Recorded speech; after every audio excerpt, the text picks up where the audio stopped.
María, nos decía recién nuestra compañera Francisca Pereira, en la Cámara de Senadores se aprobó la versión que salió de la Cámara de Diputados con respecto a este polémico artículo del Código Procesal Penal. Hablamos del artículo 245. Es muy importante entender cómo inició este debate, ¿verdad? Hablábamos hasta hace poco de la superpoblación carcelaria. Tenemos aproximadamente 17.000 personas hoy en Paraguay privadas de libertad, en la mayoría de los casos con prisión preventiva.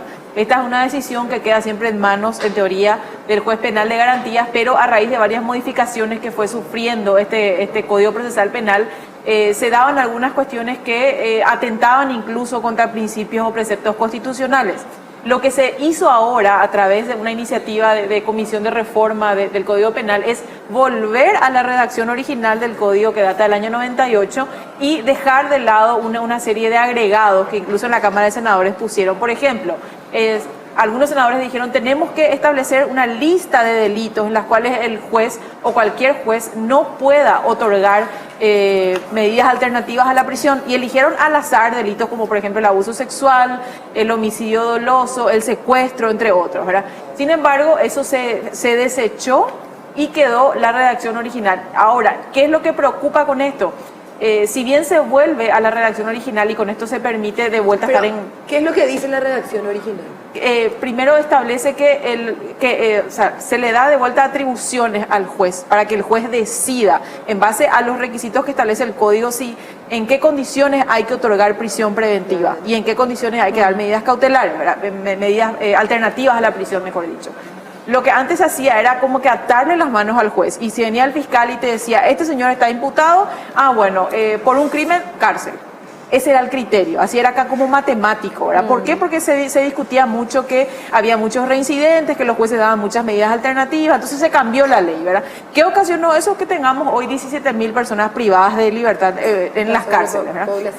Al volver a esta redacción original en el código, lo que se va a permitir es justamente que el juez tenga de vuelta esa atribución original de analizar si existe el delito, si existen indicios suficientes acerca de la participación de una persona, si el delito es grave, si hay peligro de fuga, si hay peligro de obstrucción, pero es el juez el que recupera esa atribución, ¿verdad?